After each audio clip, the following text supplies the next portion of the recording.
시청자 여러분 안녕하십니까? 코로나19 때문에 모두가 힘들지만 교육 현장이 특히 어렵죠.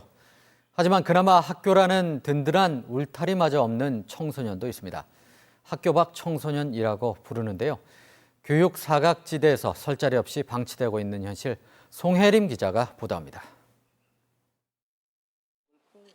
춘천 풀꽃마을 학교입니다. 학교 적응이 힘든 청소년이 먹고 자며 지내고 있는데 대부분 중고등학생입니다. 학교로 돌아갈 수도 있고 상급학교 진학을 위한 학업 시수도 인정받을 수 있습니다.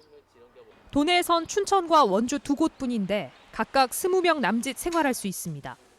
그나마 코로나19 이후엔 기숙사 운영이 어려워 아이들 맡기가 버거워졌습니다. 시작한 지 얼마 되지 않기 때문에 어떤 법적인 근거, 조례라든지 이런 게 아직 마련되어 있지 않습니다. 이 부분은 이제 장기적으로 이제 정말 위기 상황에 놓인 학생들이 이 기관들을 찾아오는데 안정적인 어떤 지원 이런 것들이 이제 주기 위해서는 꼭 필요한. 이런 제도권 내 시설이나 학교에 머무를 수 없는 아이들은 학교 밖 청소년이 될 수밖에 없습니다. 작년 기준으로 도내에선 1,300명 정도로 추산되는데 80%는 중고등학생 또래입니다. 학교 부적응이 자퇴나 퇴학으로 이어진 뒤 사실상 방치되고 있는 셈입니다. 돌봄과 교육 정책이 학교 중심으로 짜여져 있다 보니 학생이 아닌 청소년은 설 자리가 없습니다.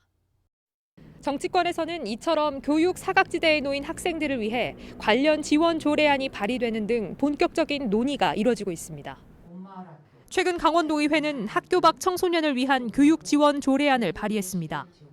교육감과 출신 학교장에게 관리 책임을 두고 실태 조사와 지원 사업 추진은 물론 재정 지원을 할 수 있는 근거도 담았습니다.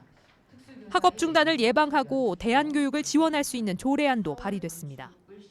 이 친구들이 다시 학교로 돌아오거나 아니면 학교 밖에서도 자기 진로를 고민해서 정상적이고 제대로 된 진로를 통해서 사회로 복귀할 수 있는 것들이 필요한데, 최근 경기권 일부 지자체는 학교 밖 청소년이 특정 교육 프로그램에 참여하면 자립 수당을 주는 보다 현실적인 지원책을 도입하기도 했습니다.